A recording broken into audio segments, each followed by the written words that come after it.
De novembre au 25 mars se tient au centre Georges Pompidou la grande rétrospective Salvador Dali. Alors c'est pas un encouragement à y aller parce que de toute façon il y a une foule énorme et souvent presque une heure d'attente pour entrer dans les salles.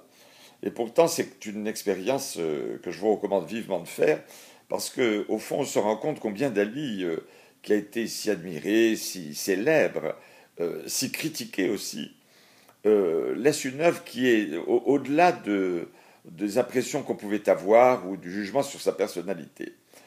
Il s'est longtemps lui-même défini comme un des grands génies de son temps. Eh bien, quand on a vu tout cela, qui n'est qu'une partie d'ailleurs de son œuvre, on se dit qu'au fond, il avait peut-être eu raison. C'est vraiment un personnage assez génial. Euh, une vie très très remplie. Il commence tout jeune.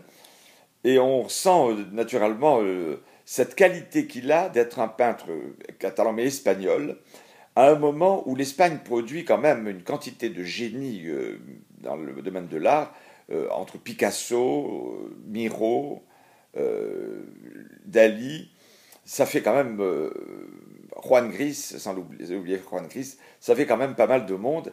Et on sent d'ailleurs l'admiration merveilleuse que Dali à l'égard de Picasso, dont il va, quand il est très jeune, à 20 ans, reprendre des modèles, le portrait de son père et de sa sœur, de Dali par lui-même, emprunte beaucoup aux toiles monumentales du Picasso des années 20, justement, qui est cette période-là des géantes. Et puis ensuite, c'est la découverte du surréalisme. Mais on se rend compte que quand il est introduit dans le surréalisme en 1928-29, il y a déjà un comportement de surréaliste et il va apporter par son esprit absolument délirant une touche particulière qui va faire le surréalisme avec une sincérité bien au-delà des théoriciens comme Breton, quelles que soient ses qualités, ou tel autre.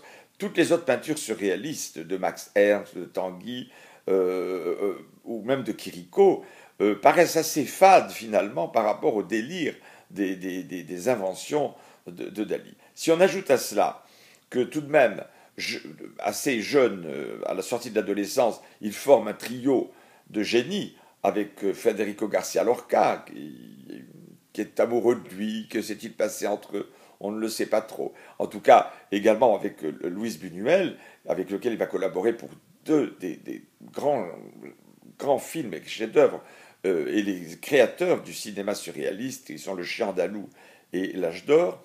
Et ensuite,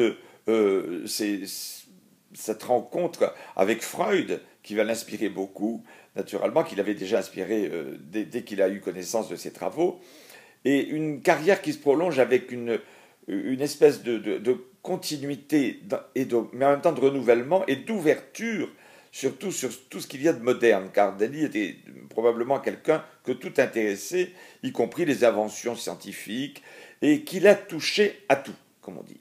C'est-à-dire qu'il a inventé le happening, naturellement, il a inventé la peinture avec des hologrammes, il a fabriqué des machines pour voir en relief, il a collaboré au cinéma avec des gens aussi inattendus que Walt Disney, les frères Marx et Hitchcock, dont il réalise le décor pour le film La Maison du Docteur Edwards. Et tout cela fait quand même une carrière extraordinaire que l'exposition montre bien, parce qu'il y a des documents, des vidéos, il y a des objets, des tableaux de toutes dimensions, et ça permet d'appréhender presque le parcours de cet homme si extraordinaire. Voilà, je vous encourage donc à prendre patience si vous y allez maintenant.